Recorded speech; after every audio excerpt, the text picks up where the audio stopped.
So how are you guys doing on the report? It's due today. A few people have asked for extension. How many people need an extension? Not many. Only one. 2, 4, 6, 7. You have few people missing. You should, yeah, it's just a literature review writing thing. It shouldn't have taken that long, but if it is a day, I'm okay with it. If it's delayed by 1 day. So I'll probably make it due tomorrow by 4. I'll keep the thing open till tomorrow. Okay. All right, so it's at 3 o'clock, so let's just get started. So this is probably one of the most powerful set of tools that are relatively recent. Numerical method is actually a fairly old subject, and similarly fluid mechanics is an old subject, transport phenomena is an old subject, but nonlinear dynamics has become very powerful with computational algorithms that have been developed in the 80s and 90s. And you will not find it yet in many of the standard numerical textbooks. But I feel that it is, one thing is to have a concept of what is possible when you're modeling what kind of complicated nonlinear behavior are possible. You should have that in mind so that when you're doing the simulation, you can interpret the results in the context of that. The other thing is to be able to aware of the tools, and COMSOL is one that has actually implemented some of these tools in a very nice fashion. So I'm using that. MATLAB, we had to write our own code, which I showed you last lecture. Today I'm going to use COMSOL. And I've also added to the Moodle web page for this week a video that was recorded by one of my postdoc 3-4 years ago. He was simply outstanding in COMSOL, and he's currently working in COMSOL. He used COMSOL for his thesis on microfluidics. And so I asked him to give that one lecture on how you would implement these things in COMSOL. And that lecture I recorded, and I have put a link to that in your Moodle webpage. I'm not going to cover these as extensively as he has done it.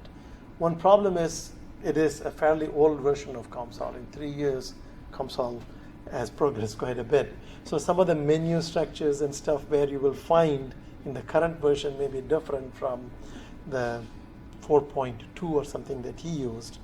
But the ideas of how to implement this, he's really explained it beautifully. And I will try to illustrate it with one of the examples that he actually built to show this main problem of how do we handle situations when a solution that we are solving for as a function of the parameter, okay, lambda, behaves like this. It just goes around, turns around, and there's a turning point.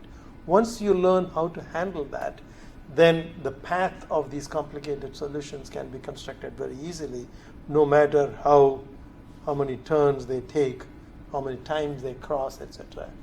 The next question is, if you want to know exactly where those turning points are or where those intersection points are, those are called singular points. At those points, some stability changes, the eigenvalue becomes 0, etc. So the idea that we are going to see can be easily extended to locate those points precisely as well. So that way you can map out in the parameter space where do you have unique solution, where do you have multiple solutions, where you have stable solutions, unstable solutions, etc. So briefly recapping then, the problem that we are solving is the first set of equation. That's the one that comes from the physics, f of u lambda equal to 0. Lambda is a parameter, so you change the parameter and you get a series of solutions, a family of solutions. And u is the state vector that we are solving for.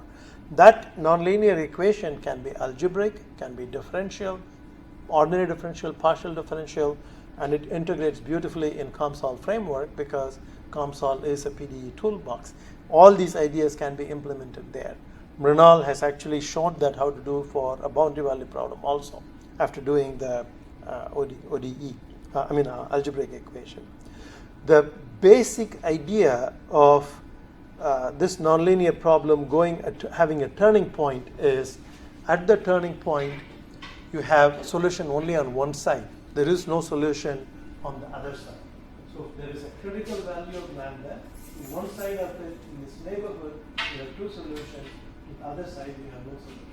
There may be a solution far away, okay, but in the neighborhood, there is no other solution. So the method essentially fails at that point. And so we need to reparameterize the problem. And one of the ways to reparameterize the problem is make lambda itself as an unknown and introduce a new parameter called S, the arc length, and introduce a new equation. Now we have an extra degree of freedom. We made lambda an unknown, right? So you need to match the number of equations and number of variables. Now you treat u and lambda as unknowns, and so you have an additional equation that you can add, and that equation we call n. Okay, but n is a function of u and lambda and an additional parameter s. And there are a couple of options that we have indicated here. Okay, so this is essentially coming from the Pythagorean theorem of distances. So delta s is thought of as the arc length between 2 points along the curve, length measured along the curve, that can be written as delta u square plus delta lambda square. That is, you split it into two parts, delta u in the vertical direction, delta lambda in the horizontal direction, and that is your delta s. You can also write that arc length equation, the extra degree of freedom that we're talking about, in alternate ways. Okay? And all it is you're introducing lambda as an unknown and s as an known parameter in such equation. I will illustrate it with this particular problem, that particular choice of the equation. Okay? So that is essentially the idea of an arc length continuation. We already saw what Euler-Newton continuation is, tangent vector projection. Okay, simple Newton continuation is taking the previously converged result and giving that as the current guess. Okay, the problem that we are going to solve is this problem in its simplest form. Okay, so you have one single nonlinear algebraic equation that is a e to the power x minus x equal to 0. A is the parameter. Okay, and what happens is as you increase a, there is a solution that just goes along and there is a turning point and then it turns around. So for a greater than about 0.36, there is no solution. What would happen to the Newton method? Simply fail because there is no solution. No matter how many iterations you do, it will not converge. And so there is no way to turn around. If you start with an initial class close to here, you can just use continuation method to construct all the solutions up to this point, and then it will just fail. Okay, but you can also do one thing with an initial guess somewhere here, close to the upper branch. Okay, you know, from this diagram, of course, if you're given a problem for which you don't know the solution, you don't know where to guess. That is one of the problems. Okay, so but in this particular case, I've given you how the solution looks like. So if you guess somewhere near 4, it'll probably converge to there, and you can continue and build that part of the branch. But you can never reach that exact limit point. Okay, so we are going to talk about how to construct the arc length to go around that, and also how to find that particular limit point. And I will try to illustrate it as much as possible with the COMSOL code. Now, the limit point, as we said, is the point where the solution turns around, and so the eigenvalue is 0 at that point. Okay, and so we need to impose that condition. So once again, the idea is the same. We make this occurs only at a particular value of the parameter a in this case. Okay, so you make that a as an unknown. You don't know where that occurs, so we make that as an unknown. But you know what else happens at that condition. Eigenvalue is 0, right? So we have this problem f of x of a equal to 0. That's your original equation, but a is now an unknown. Okay, so we need to adjust the value of a in such a way that the eigenvalue 0 is imposed. But what is the eigenvalue of this problem? j minus lambda I multiplied by phi equal to 0. Okay, so J is the Jacobian matrix and I is the identity matrix, lambda is the eigenvalue and phi is the eigenvector. So that is the eigenvalue problem for us. But we want this eigenvalue to be equal to 0. So we impose that condition. Okay, so we write, this is the first equation, we write the second equation as J phi is equal to 0. And what is phi? Phi is the eigenvector. We don't know what it is. We need to find that as part of the solution. So instead of x and a, I also have phi as an unknown. Okay, and j is the Jacobian of that function. Okay, the first derivative. But how many unknowns do I have? I have x as an unknown. I have a as an unknown. I have phi as an unknown. The eigenvector. Right? That as an unknown. But I have only two equations. So what do? I look for the third equation. But I come and look at here and say if j phi is equal to 0 and if j is non-singular, what would be the solution for phi? 0. Right? I don't want that. I want a non-trivial solution. I want that equation to be satisfied not by making phi 0, but by making j, the eigenvalue of j, to be equal to 0. So I impose a condition that phi is non-zero. So I would have a third equation that will say phi square minus 1 equal to 0. That means phi is, the length of the vector is 1. Okay? So now I have three equations and three unknowns. The first equation, the second equation, and the third equation. The three unknowns are x and a and phi. So it's a set of nonlinear algebraic equations. I can solve for that. And that will that the only solution that is possible for this is this particular point. Because nowhere else the Jacobian is 0, right? So it will converge exactly to that particular value. Do you get the idea? I didn't understand the third equation because inadvertently we just declared phi over there in the third equation. Yeah. So phi square minus 1 is equal to 0 gives two candidates for phi.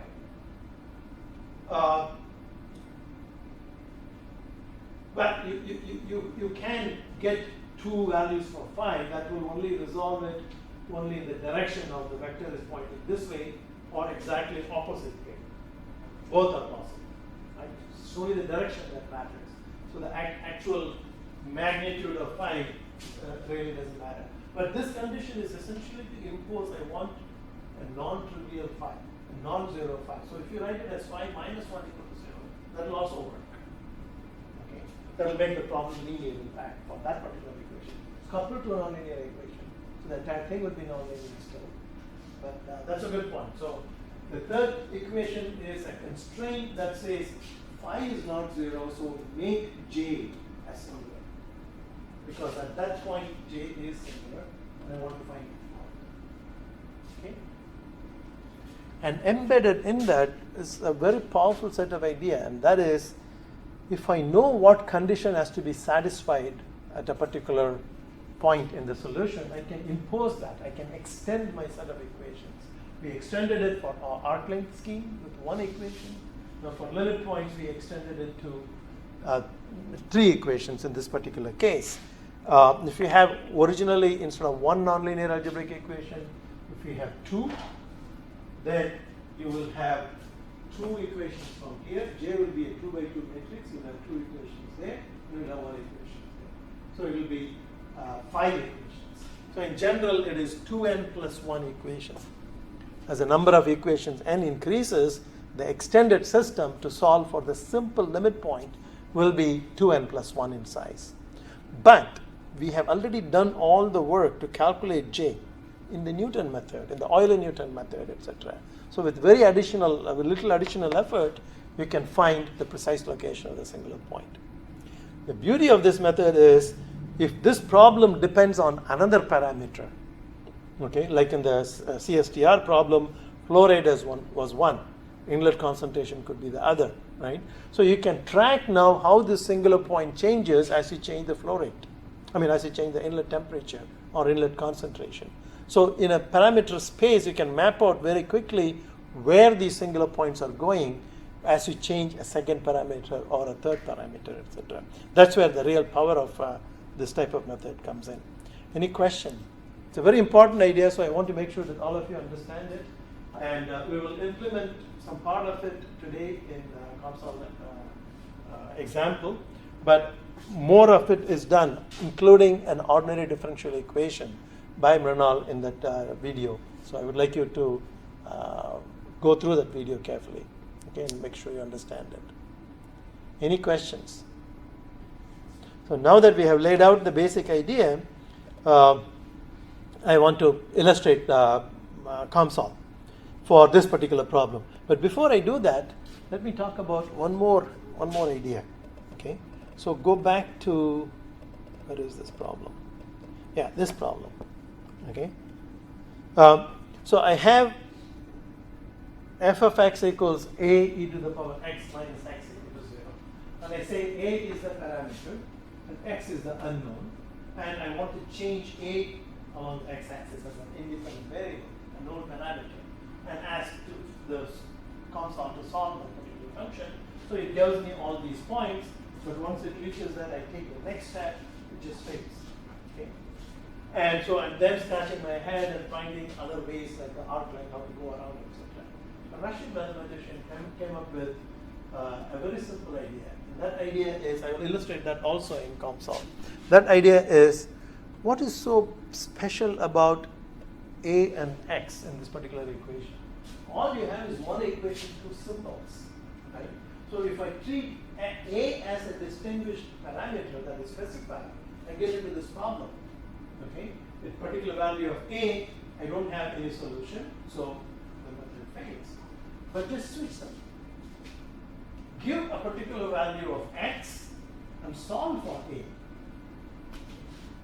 Right? You can do that. You can just switch the two variables because it's essentially one equation in one unknown, but you decide which is the unknown. Why should it be a? Now, for engineers, a has a special value, maybe this flow rate or temperature that I can control. For a mathematician, both of them are symbols. So he says, okay, I'm going to now specify an x and solve for a from the same equation. What happens to the singular point? For every value of x, you have a unique value of a. You have solved the non-uniqueness problem. The non-uniqueness problem previously was, for a given value of a, you have two values of x, upper branch and lower branch, for every value of a. And beyond that, there is no solution. But if you just flip the variables, then you have a unique value of a for every value of x, and you just span x from 0 to 4, 5, whatever that you want, and you get the entire curve without any problem by using the same Newton method.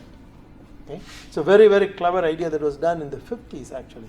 Arc length methods, etc. were developed in the 80s, but this was buried in the Russian literature a long time ago, I think. It's called Davydenko's method. Okay, so we will see how to implement all three of them. Okay, any questions? Okay, so let me start COMSOL.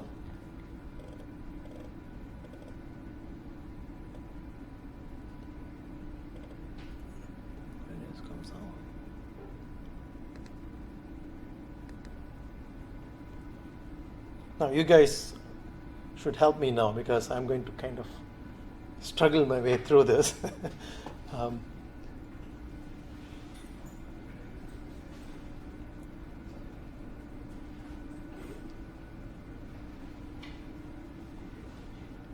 So the first thing that we do is build the model. So we take the model wizard. It's a 0D problem, algebraic equation.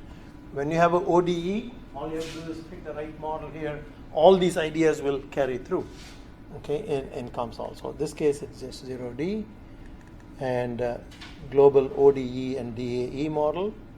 Then pick a study. It's a stationary study, and you're done. Okay? So it puts in all these folders that I need, and I need to define this equation. So I'm going to put a parameter, and I'm going to identify the parameter as A, and I give an initial value of 0.1. Okay, Remember, keep in mind, I want to construct that entire curve by solving this particular nonlinear algebraic equation without writing a MATLAB code. That's the beauty of COMSOL, right?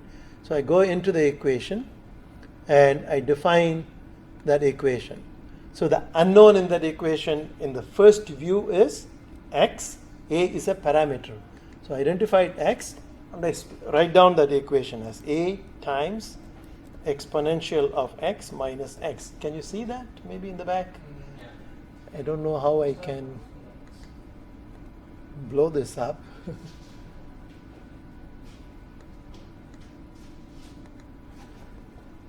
And when the light doesn't help, I think I need to expand the fonts. I have no idea.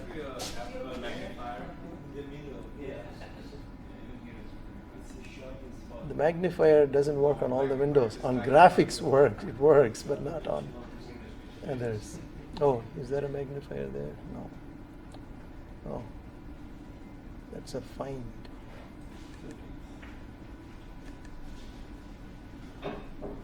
This is what I meant. I'm not completely familiar, and they keep loading so many buttons and stuff. It's very difficult to find out where things are. But in this global equation window, I'm recording this, so you should be able to play it back. I'm defining what that equation is. Okay, a times e to the power x minus x. And I need to give an initial value, initial guess. Okay, and I give it as 0.1. But what am I solving for? I'm solving for x. I have identified here. And a is my parameter. Okay, so that's all I need to do. So I can just go ahead and say solve it, right click and compute, and it gives me a convergence plot, and it goes to 10 to the minus 10. It's using Newton method, and you can look at the log and you can see that in 2 iterations it converges to 10 to the minus 10 or minus 11 in the accuracy.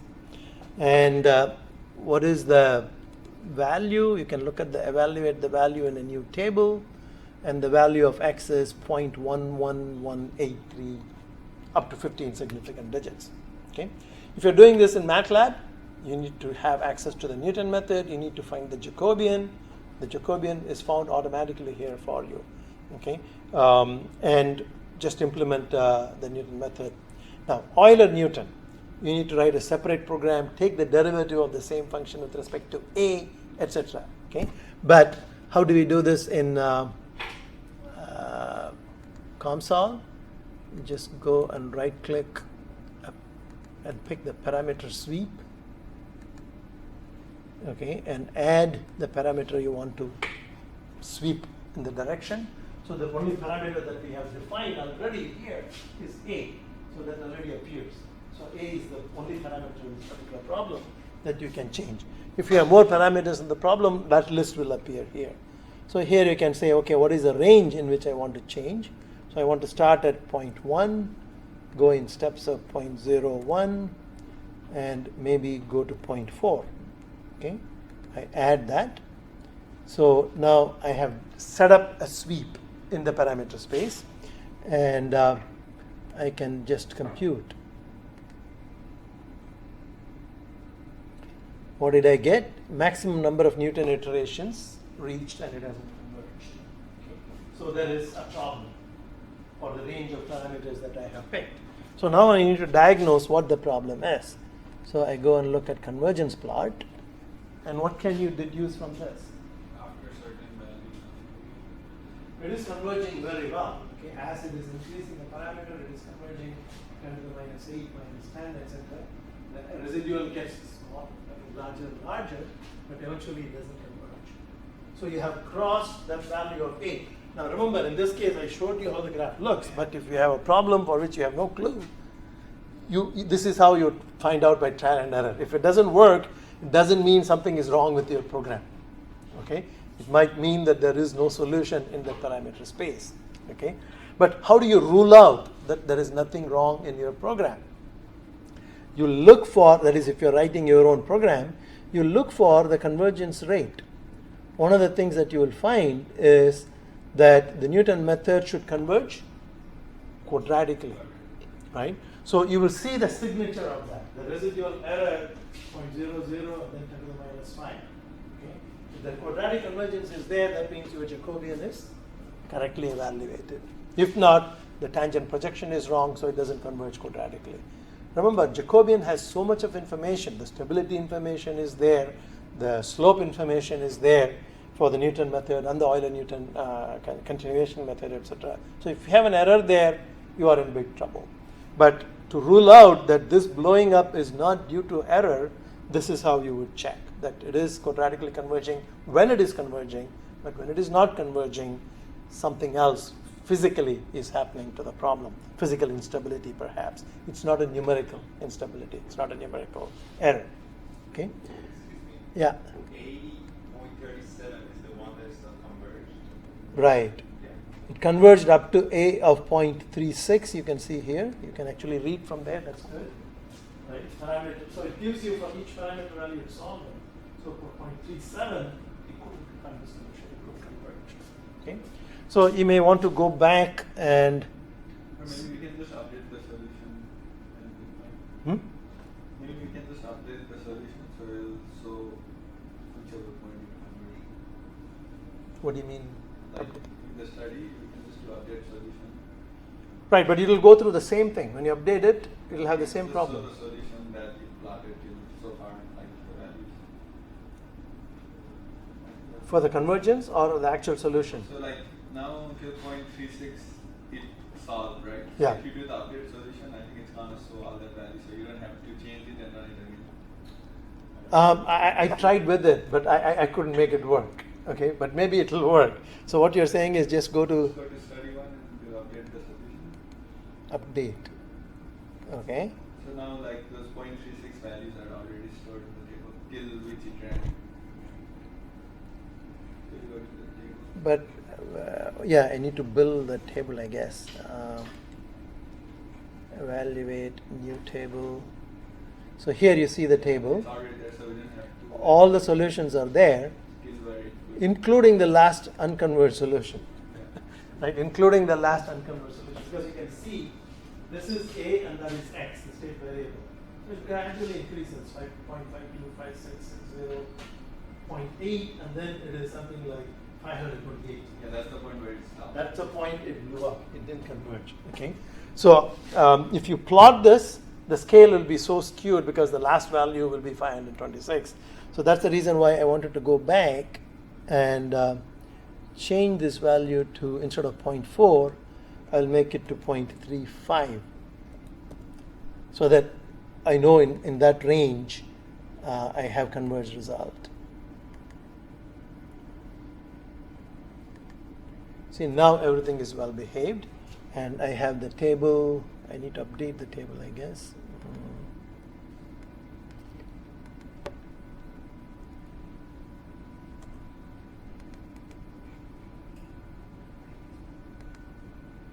Okay, so now I have the table of data for the entire parameters in A. Okay, so I can plot this. To plot it, I need to go to the results and 1D plot group and a line graph, or I need a table graph. I'm not sure how.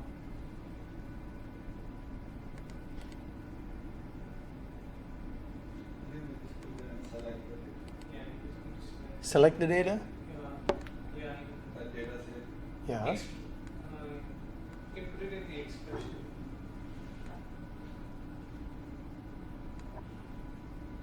In the expression, what do I?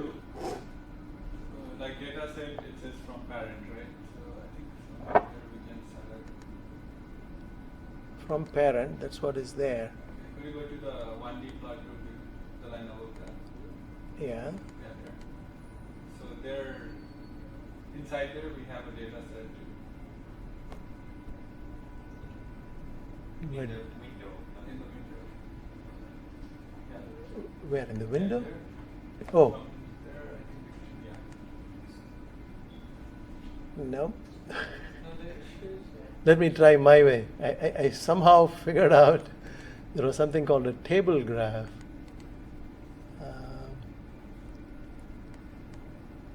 Is it here?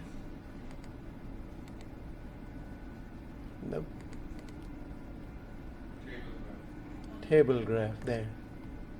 Okay, and then you select what table you want to plot. Table 2. And there you get. Okay, so that's a graph of x versus a. And it terminates there. It doesn't go around.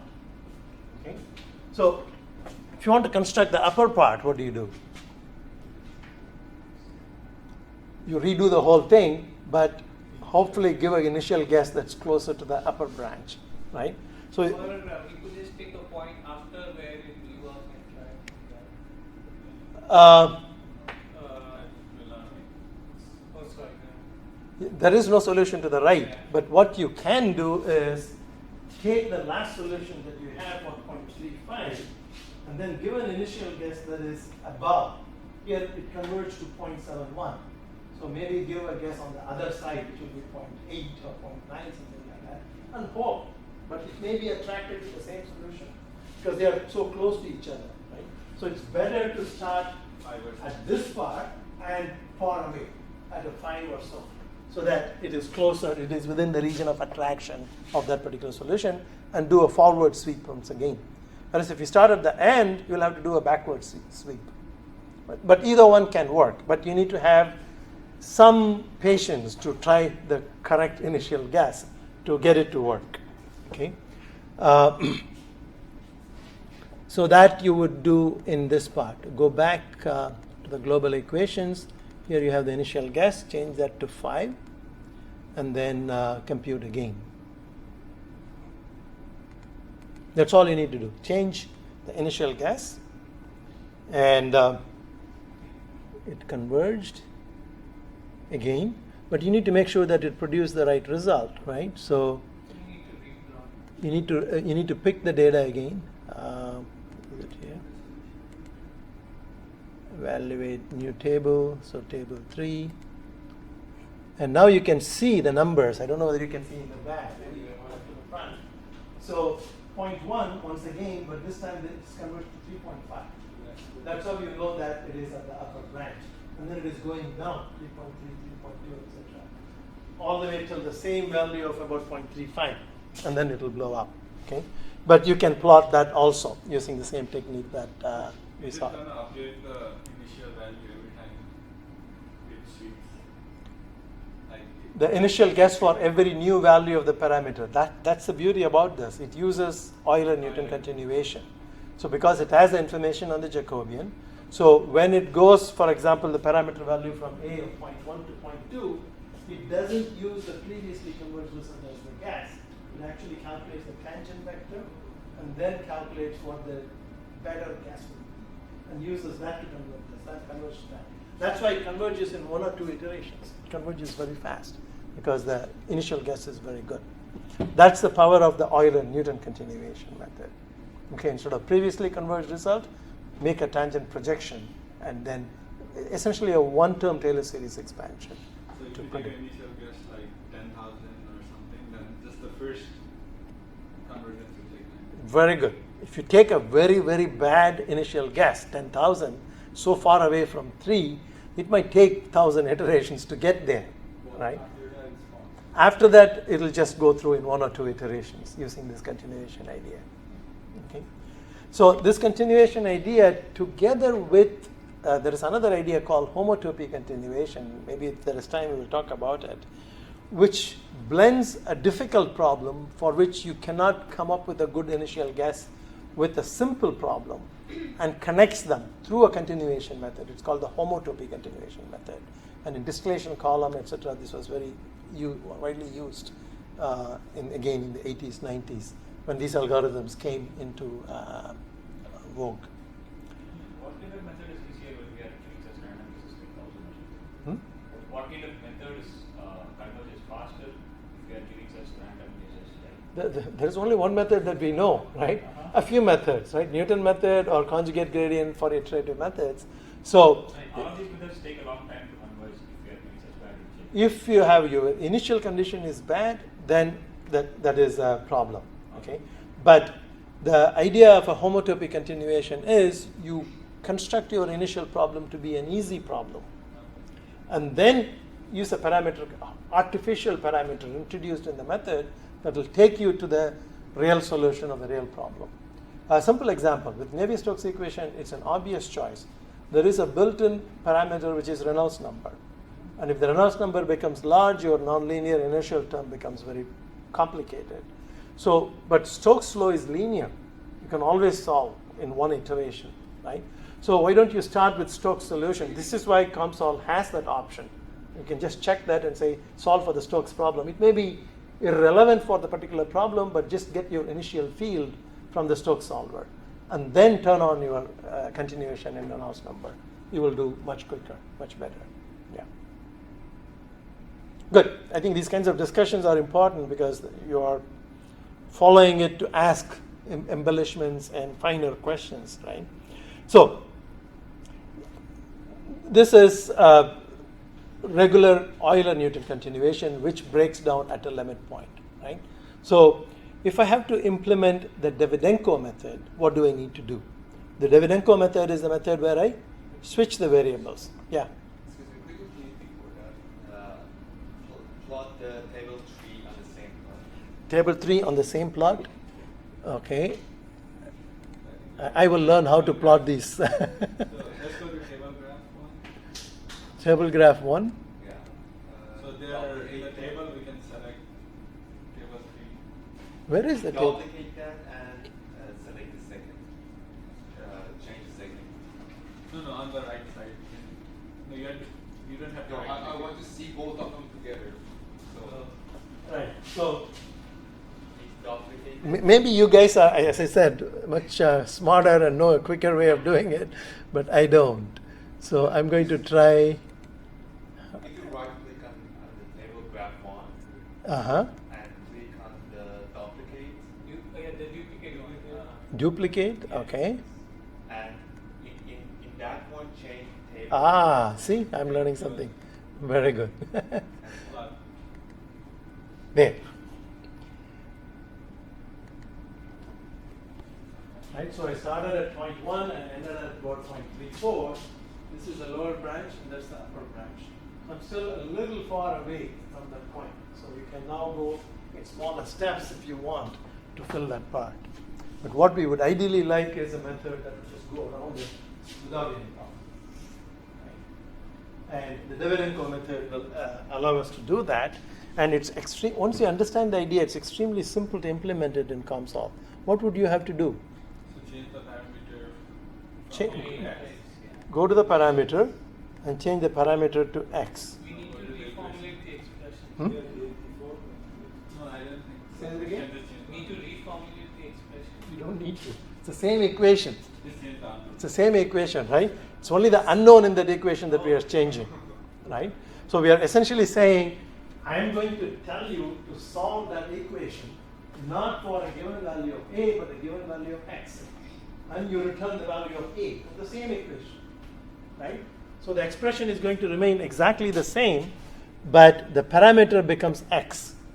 The independent variable becomes on the y-axis, which is kind of crazy. Yeah. So, like you said, so for A, we have a sense, we know what range is changing. But for A, we have to solve it once and know the answers, and then put it in, right? Right. So the Davydenko method has that limitation. Like if you know where the limit point is, switch the variable only around that limit point. Yeah. So it's not applicable for circular plots or Right. vertical plots. Right. So it won't work if you have a solution that has something like this. Parameterization in A would work well, but not in X.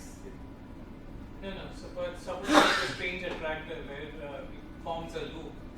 So you have two values of x and two values of y for Right. So that's also possible. This is called isola. So actually what happens is in a reactor problem, this has been studied. The solution branch looks something like this for a certain value of chlorine, for example. So there are 1, 2, 3, 4 limit points. Okay? And then you change the coolant temperature slightly, the branch will connect to this and this will become isolated.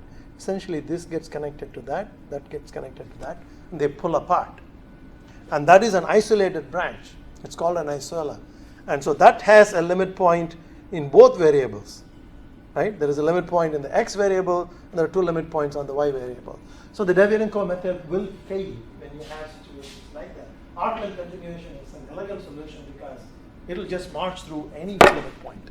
My issue is, so like if this circle has sharp edges at all 4 points, then it's impossible to find. It's like a star like a diamond like plot, then it's impossible to find the extremities in that case. You're talking about something like this? Yeah. But still, But this you is, still hit it's still a limit point, right? As long as that is, mathematicians have very strict definitions for what a limit point is. A simple limit point is one where you have exactly one eigenvalue going to zero. You can also have situations where two eigenvalues go to zero. These are higher order singularities, right? But at a point like this, if there is only one eigenvalue going to zero, you impose that condition with this extended system, and you'll be able to find that.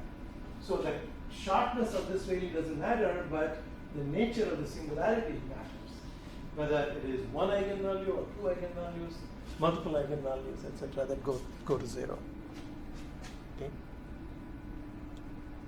But once you know that it is like a jigsaw puzzle, and you have the right tools, you can solve these puzzles. And it was a lot of activity in the 80s because it was fun to solve, and the reactor problems were rich with these nonlinearities. Of course, fluid mechanics is also rich with these nonlinearities as well. Okay, so let's go through this Davydenko method. And so I'm switching the parameter to x. I need to go to the global. So what do I do here? This is the equation, right? And the equation remains the same. I'm solving the same equation.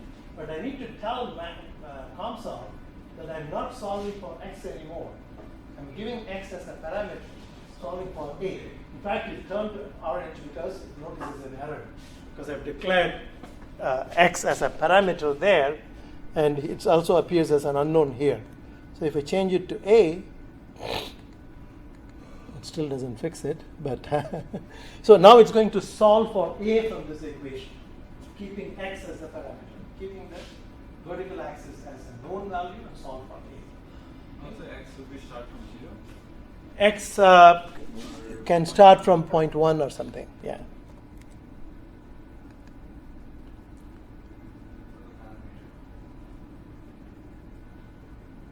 So this is a guess for a. Okay.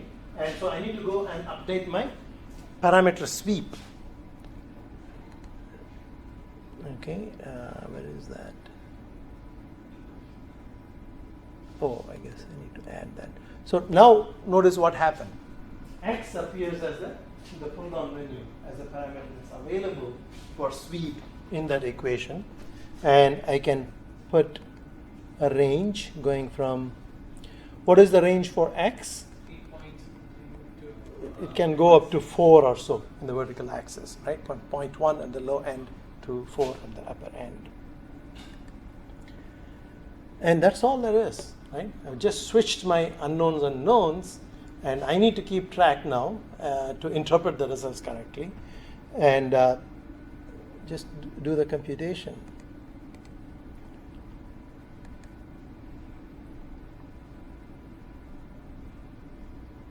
Did it finish? Somehow I'm losing the...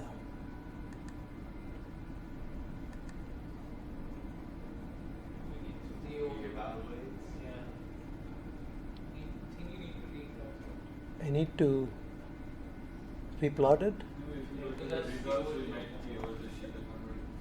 Yeah, that graph has gone. Why? Solve it? That's what I'm wondering. Let me try again.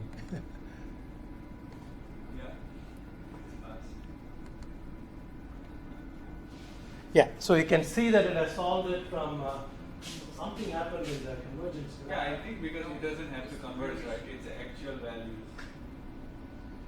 Like, I don't think it needs to convert. Yeah, it's A is right. So That's a good point. That's why the iteration number is 0. Yeah. Right. So it just solves for that. But the idea, even if you had a more complicated problem, it will apply that Newton method and converge. But in this case, A is linearly given to you if you have x, right? So it generates the whole value all the way going to x equal to 4. So if you plot this, you will, what kind of graph will you get? I don't know. No, so there's a problem here. We don't know how big the edge is, so you might end up just skipping it by the step size. No, let's plot it then. If we have too big a step size, instead of it. So what did you guys say? Duplicate? Okay, duplicate, and how do I? Oh, I need to duplicate this. But I need to put, Yeah, but I think you have to update table or something. yeah, the table. Inside in the table section, to the middle window, update on that. But Now if you go to table graph 3 and select the table 4. no, it's not. It doesn't. In the data, No. Yeah. Yeah. No, it hasn't updated the data here, right? No, it doesn't.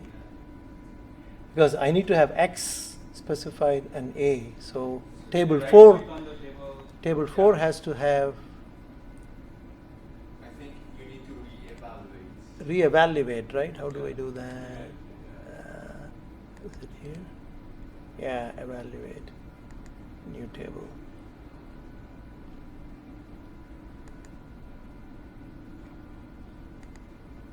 What's happening? I X. think because If like you the others observe- have a as the, I mean x as the variable and this one. Yeah, that's the reason. When you're trying to Because you can't- evaluate, the parameter that is evaluated is x. You need to change that to. Will you delete all the old tables? Here, the expression that is evaluated is component 1 dot x. We need to change that. The state variable is Dot a. a, right? I think it doesn't need to have comp1 dots. Do I do that?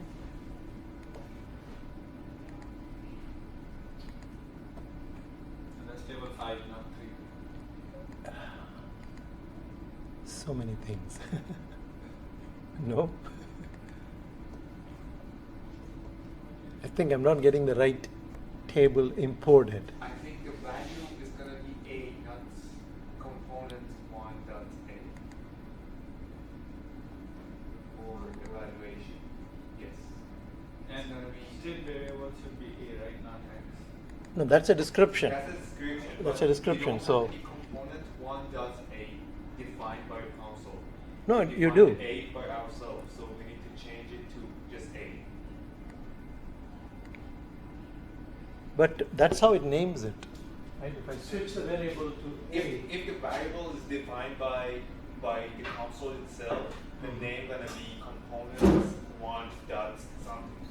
But because we define it ourselves, it's just a. Global We did the same thing for x. yeah, Yeah, we did. X was defined by console. X is the. Can we just delete the previous result and redo it? I think that's the fastest. Delete all the results. Yeah, like go into results and just say previous. Yeah, right click the results. Yeah. Delete all. Close. No.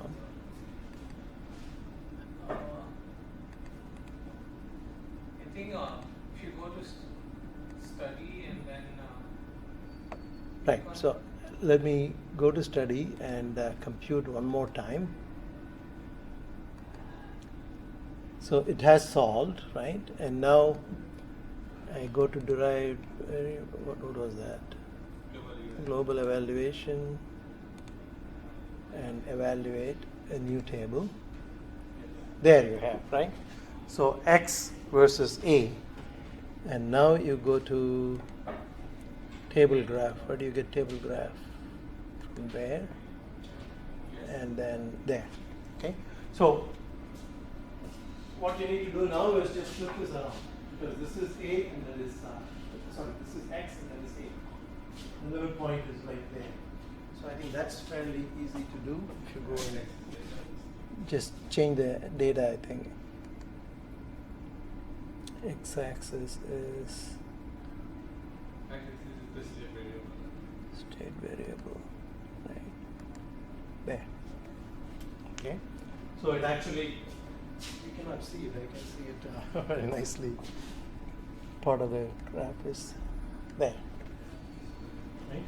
So it's actually a very clever idea. Just to switch the variable, same number of equations. You don't have an extended equation. You don't have a second equation. Okay? Still solving only one equation. Just switch the nodes and the nodes, and you can go over it. But you have already identified problems with that, right? That is, if there are limit points, particularly if you have an isola, then you will have difficulty with the switching of the variables. You need to know when it fails. You need to switch around that point and then continue switching back. So it's a stitching of the solution back and forth whenever you have a turning point. Whereas the arc length method will always work no matter how many turns you have. How would I implement the arc length method? All I need to do is add a second equation to the global equation. So here I go and add an equation that is, for example, x minus x naught square plus a minus a naught square minus s square. So that is a measure of your arc length equation. Okay? Distance from x naught and a naught, these are your reference points, and s is your parameter. So the thing that you're going to solve from this equation is, what would you put in there? S. Not s. S is a parameter. So X. So here you're identifying what you're solving for. So you're putting x here. You can put x and a in either form. That doesn't matter. Right? But you're solving for these two variables. Among all the symbols that appear there, x and a are being solved. X naught and a naught are now numbers that is defined somewhere. And s is a parameter in which you can. And then it will solve and give you the same graph that we just saw. Why are there two initial values? Like, can you use the Newton method and put initial values as 0.1 and 5 and get both the Well, chart? the initial value, this equation can be algebraic equation, first order ODE, or a second order ODE. How do you know that? From the template that they show you. This is a function of u, ut, u double t. U double t means it's a second derivative and a function of time. So this will integrate ordinary differential equations also. When you have a u double t in your expression, then it will expect another initial condition, because the second order equation, so you need two conditions. Okay. So for algebraic equations, this is interpreted as an initial guess. For ordinary differential equations, it's interpreted as an initial condition. If it is first order equation, it will expect 1. If it's the second order, it will expect 2. Okay. Okay. Do we need to define the S in the passage? Yeah, so you need to go back the parameter and define S there, and then come here for parameter sweep and specify a range of S values, going from 0 to 20 or 30 or something like that. Okay. Any other questions? I didn't do a very good job in demonstration, right? But Bernal does a wonderful job. He packs a lot of information in there. I just struggled with one problem. He has about 4 problems in a 15-minute lecture. And he does it beautifully. It just flows because he knows which button to press, right? So please do look at that, and you will learn, reinforce whatever you have learned from here, including limit point calculations, etc.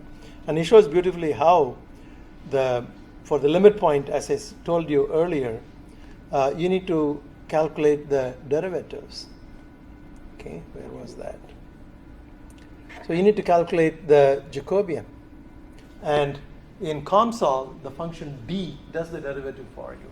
So if you have that expression for f, You just say d of parenthesis f with respect to x, it takes the derivative with respect to x. You say d of f comma a, it takes the derivative with respect to a. So it's really very elegantly implemented to calculate the Jacobian analytically. I'm not sure exactly how it does that, whether it uses symbolic derivative operation because it has access to MATLAB toolbox. So it may be accessing it from there, or it may be evaluating it numerically. I'm not sure. Okay, but that's not documented very well, but it works. If you put the d operator, it takes the derivative of that function with respect to any variable in that symbol list. Okay, so so these are this is one of the methods that we talked about for limit point. Okay, as I said, a mathematician defines a simple limit point as one where you have a single curve like that, and exactly one eigenvalue goes to 0. One of the situations that you might encounter, which is in the Bratu problem, you have a curve like this. So there are two limit points, okay, in one of the parameters epsilon, and there are two parameters there in the problem. Second parameter mu. As you change mu, what happens is these two parameters approach each other. What does that mean? It means that at some value they will be much closer together. At some point it will be like that. What is that point? Imagine what happens. There is a situation where one eigenvalue is 0 and one eigenvalue is 0. These are two simple limit points, right? They are coming together and they are coalescing. A second eigenvalue will be 0 also. So that's called a double limit point.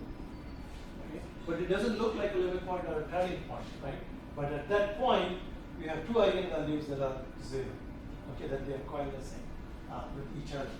And the condition that needs to be satisfied there will involve a second derivative, for example, right? And have you seen this in thermodynamics, this kind of a behavior?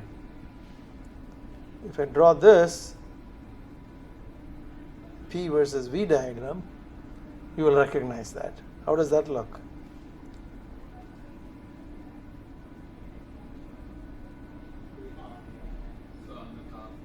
So what happens at this point? The phase envelope is like that. So essentially this is actually the metastable states are like that. There are two states. There are three possible states, but two are real and one is a metastable state. Right? So if you take a cubic equation of state, Van der Waals equation, which is one of the examples that Renault does, you will get the same behavior. But as you approach these two limit points coalesce, and you have a critical point where not only the first derivative is 0, but the second derivative is also 0. Okay? And the same thing happens in other dynamical systems.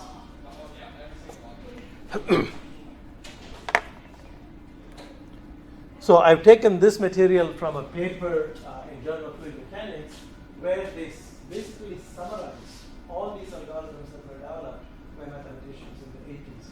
So this is for a simple limit point that we talked about. Your set of nonlinear algebraic equations, your Jacobian with phi as a null eigenvector corresponding to 0 eigenvalue. This is your Jacobian derivative of the function with respect to x, but this is the normalizing condition. If this condition is satisfied, you are going to converge on a simple limit point. Okay, but there are similar conditions. So the similar equation for something called a symmetry breaking bifurcation point. We also talked about this earlier, where the structure is something like this. Okay, so this is a critical point. At this critical point, this condition must be satisfied. So essentially what happens is there is a symmetric solution and there are two non-symmetric solutions. One is a mirror image of the other. And this becomes unstable, these two become stable. And so these eigenvectors are, in addition to satisfying the 0 eigenvalue condition at this point, they must be anti-symmetric. If you impose that condition, you will detect the location of such symmetry breaking bifurcation points. So here is a condition for the second derivative, the so-called transcritical hysteresis point. And this was a fun field for mathematicians to develop all these conditions but this is the geometrical representation of that. A simple limit point is here, a symmetry breaking verification point is here, the one that I showed you, two S curves merging together, a double limit point, but the second derivative is this one. These are most commonly occurring phenomena in reactor design, reactor modeling, and in fluid mechanics as well. And there are a few others, so-called transcritical point, where the branches come together and split the other way. They're merging this way at a singular point. This is a singular point. These are not singular points. And then they merge the other way. They split the other way. They're coming like this and they're splitting that way. And this is again another possibility. So we have a pitchfork, but this is called a supercritical pitchfork. This is called a subcritical pitchfork, where there is a bend that occurs. But your actual solution path may consist of all these things. These are isolated type of singular points, but if you know how to do the arc length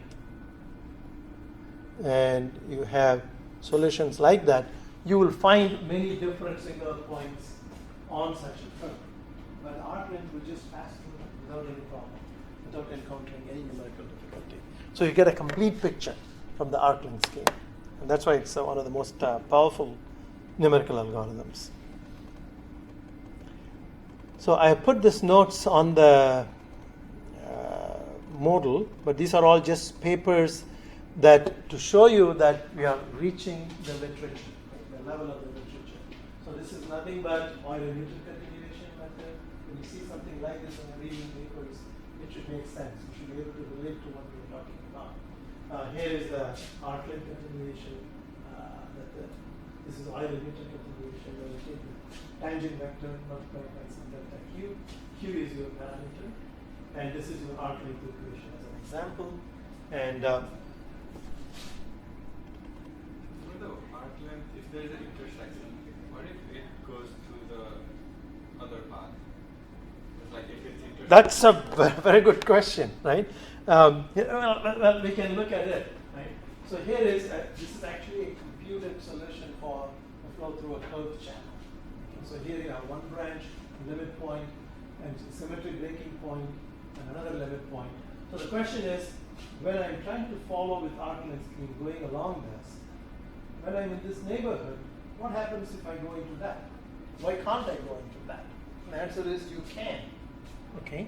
So what you're doing is you're constructing a hypersphere and saying, find me a solution that falls on the sphere, but also falls on the f of x equal to 0 equation.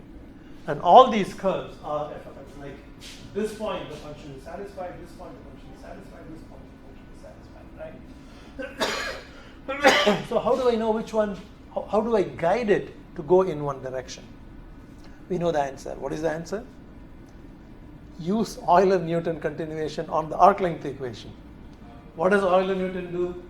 If you are here, it takes the tangent vector and makes an initial guess.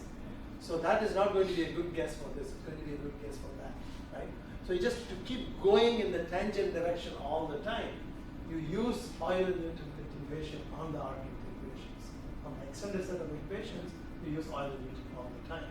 And then you will go wherever that path takes. But if there is a branch like this, you won't know about it, right? Unless that branch is connected somehow from somewhere. There's still one case where it might not work. Like if it curves and comes back and curves at the same. If it comes back, but the parameter space is infinitely long, right? So you need to cut off somewhere. These guys, for example, cut off at a certain fluorine, right? And so you can already see 1, 2, 3, 4 branches there. Okay? A lot of them are unstable. And this is in fact the path towards turbulent flows. These are all laminar flows. Many of them are stable, some of them are unstable. And when they all become unstable, as you keep increasing, Q is the flow rate that reflects the Reynolds number. So if you keep increasing it, all of them will become unstable. Then you begin to develop transient solutions through a Hopf bifurcation. And there is a condition for a Hopf bifurcation as well. But that's a very good question. How do you know which one of those will all three are possible solutions here? But it will go to this if you take the tangent solution.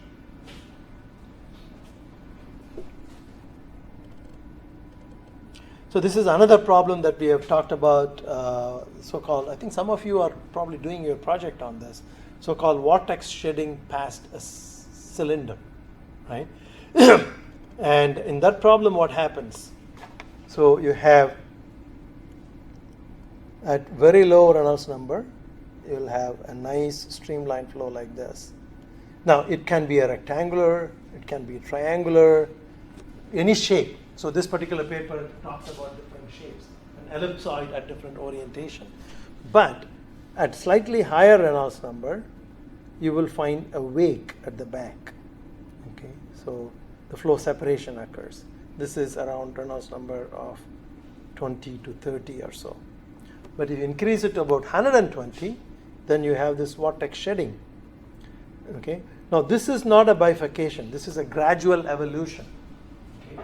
But from this to this is a bifurcation. In the sense, this is when you will have these alternating vortices, the one common vortices. This is a time-dependent flow.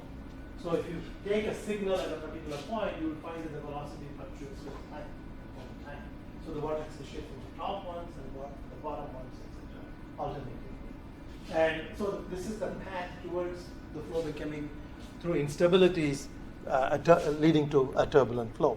But the point at which this occurs, about 130 or so for Reynolds number, has been experimentally verified and computed. This particular paper uses these powerful methods to compute those critical points. What did they do? They solved the Navier-Stokes equation. We already know the underlying equations.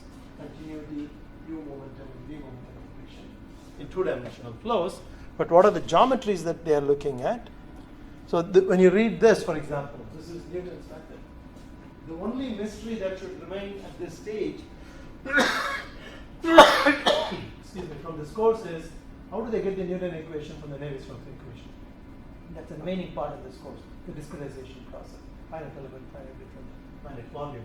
But other than that, we have seen the model equations, and we have seen how to formulate the Newton method, and then use the Euler-Newton outward continuation, etc. So they used all these powerful tools to identify. So there you have the linearized equation. This is a condition that needs to be satisfied at a Hopf verification point. If you remember from way before, the condition that needs to be satisfied at a Hopf bifurcation point is you have a purely imaginary eigenvalues. You impose that condition. In addition to your governing equations, this is the nonlinear equation, these two equations impose the condition the eigenvalues are purely imaginary, and you have a normalizing condition. If you solve for that, you will be able to predict the frequency, and you'll be able to predict the parameter value, Reynolds number, at which that occurs. And of course, they use the LU decomposition because the problem is essentially ultimately scaled down to solving a set of linear algebraic equations. They leave it where? The Newton method. Because in the Newton method, you are inverting your Jacobian every iteration, and that's a linear problem that you're solving. The geometries that they looked at are these elliptical, two-dimensional elliptical cylinders at various orientations, and applied all these algorithms. This is essentially a flat plate that's at an angle, inner flow, and a triangle. And this was published in Journal of Fluid Mechanics, one of the top journals in the field.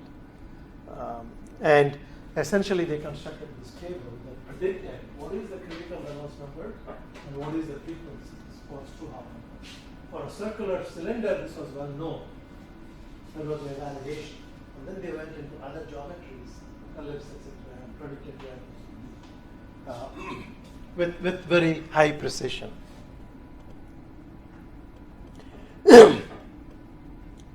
So again, the same kind of data. Critical Reynolds number and critical Strouhal number as a function of the angle of that ellipse. Okay, for example. So that's basically what I wanted to talk about in the nonlinear domain, nonlinear algebraic equations, the continuation method. There's methods for finding singular points. Now we are getting into the final stage of the course where we want to learn how to link differential equations to solving algebraic equations. or time-dependent ordinary differential equations. This topic is framed in a very general way if we learn how to do functional approximations. Okay, what is a functional approximation? It is a method that constructs approximate solutions to differential equations by extending these concepts of what we have seen in vector spaces. I can construct an arbitrary vector as a linear combination of basis vectors by weighting them each with an appropriate weighting factor. So in the same way, why can't I take a series of functions? Okay, so if I have f of x versus x, and I have two kinds of problems. One is you give me a data. Okay, the data may be in a tabular form, x f of x, that comes from tables, from experimental measurements.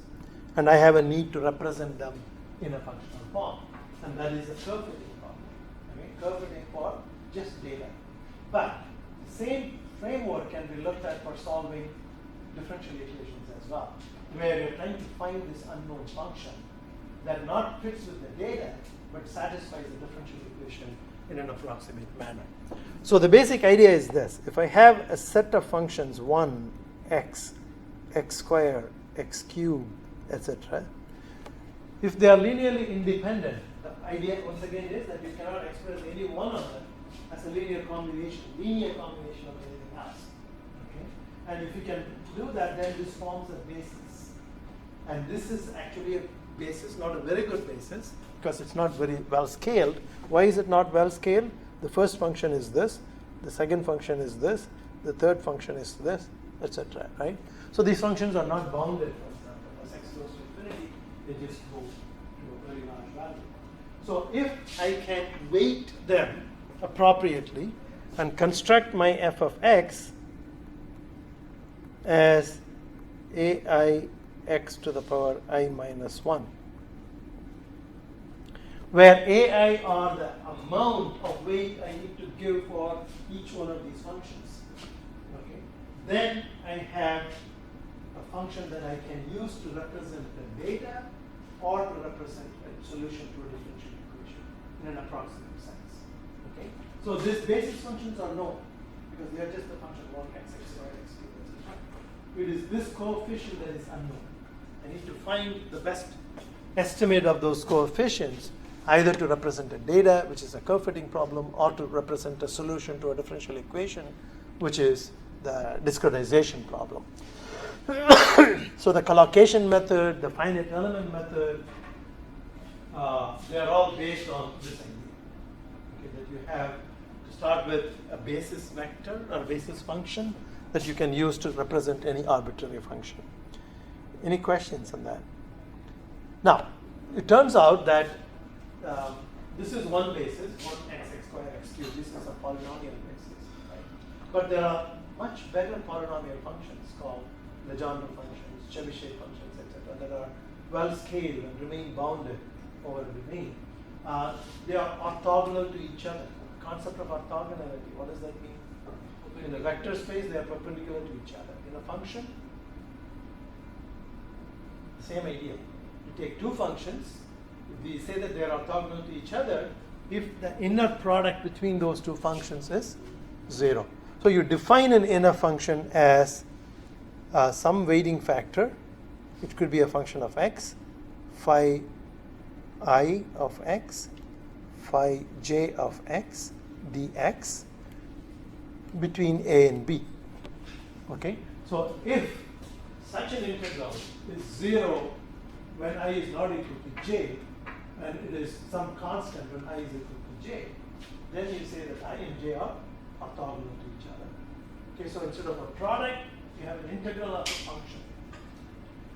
Most of these functions, like Bessel functions, Fourier series, are orthogonal. So they form, that also implies that they are linearly independent. So you can form a function as a basis using that. And that's basically what we are saying. The function f of x, that is given function, or a data that represents that, can be approximated by a polynomial of a certain degree with certain weighting factors, and I need to find what these weighting factors are, if these functions are given to me. Okay? from a wide variety of choices. In finite element, typically these are polynomials, second degree, third degree polynomials locally, but in orthogonal collocation, they are global functions spanning the entire space of X that you are interested in. And you define an error as a difference between that function and the approximate function that you have constructed. And the problem of least square minimization is find the best values of A such that this error is minimized. Okay? Now, if it is a data, you know what these data points are. So find the best values of A that appear here that minimizes this error. Okay? But if it's a differential equation, you find the residual for the differential equation by writing a left-hand side minus right-hand side and minimize that residual. So that gives rise to mathematical residuals, which is tied to the finite element as well. Any question? This is the basis on which we are going to build methods for solving differential equations. ODEs or PDEs, initial value problem or boundary value problem, etc. And these all the ideas are simple, you can be developed once and for all and codified. And that's what COMSOL, Fluent, etc. do for us. So we still need to understand the ideas so that we use them intelligently when we know when things don't work, why they don't work. But that's essentially the idea of functional approximation. Two kinds of problems, a data fitting problem or a problem that represents some sort of a function as a solution to a differential equation, ordinary or partial differential equation. Any questions on that?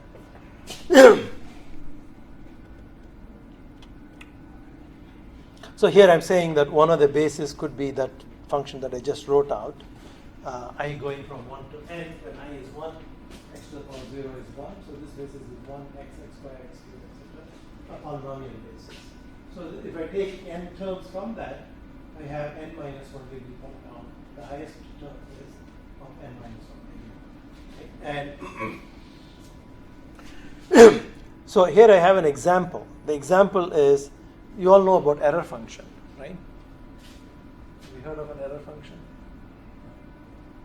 Where have you heard of the error function? It is a solution to the diffusion equation, right?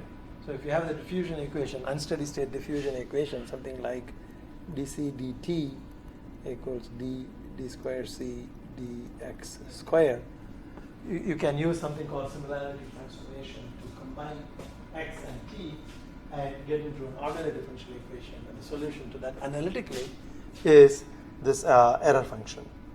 Okay? But error function is a complicated function. It's not really, in the sense, it's an infinite series. In fact, most of these functions are like that. What is exponential function? It's an infinite series. What is sine? What is cosine, right? They're all infinite series. But because they occur so often as solutions to certain types of templated differential equation, we just give them a name and use them, and we know what they mean. In fact, we program them into a calculator for us to calculate. Right? So my goal is to approximate that error function by a polynomial of a certain degree, third degree, for example. Okay, that means I have 4 coefficients that we need to find such that this polynomial is a good representation of that error function. Okay, now let's introduce this idea of a collocation. Okay, so the way that I have formulated this problem, I have 4 unknowns, A1, A2, A3, A4. I don't know what these limiting factors are.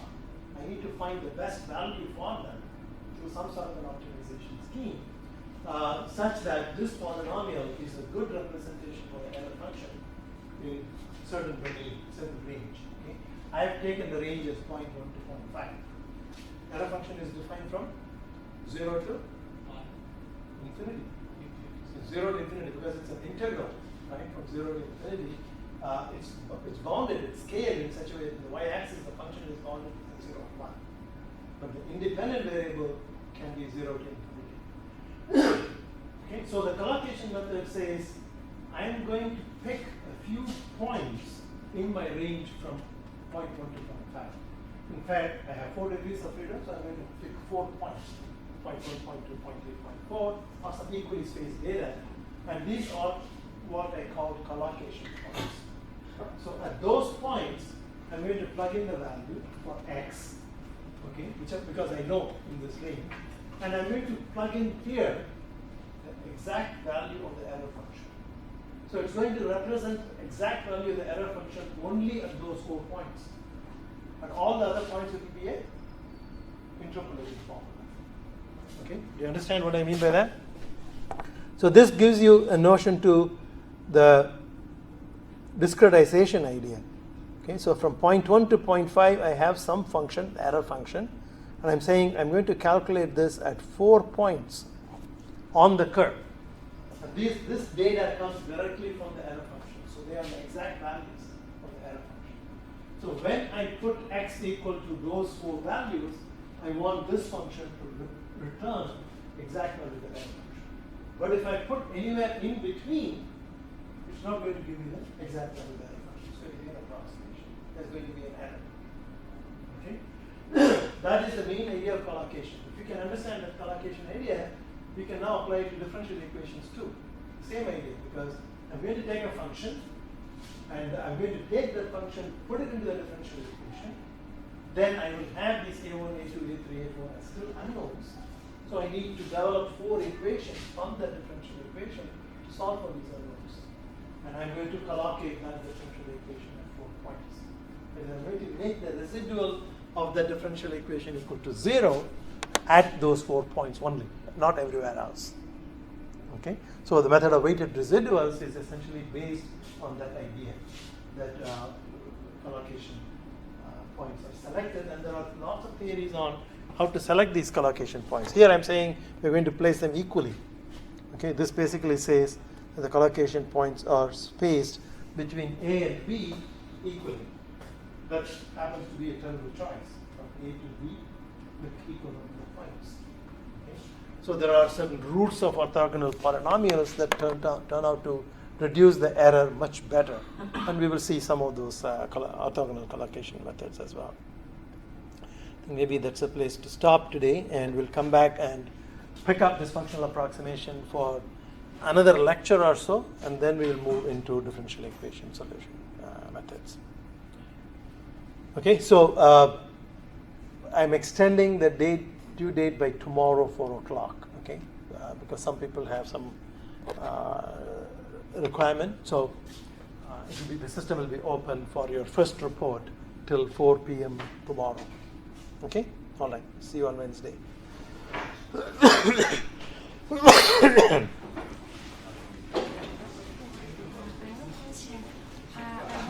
Solve my problem with Euler model, but I also can solve it with some other methods. And this is the T branch. Yeah, the T You want branch. to nobody has used Euler, right? Has anybody used Euler? No, I Yeah. haven't seen that, but the Yeah. user's guide for console says that like it's okay.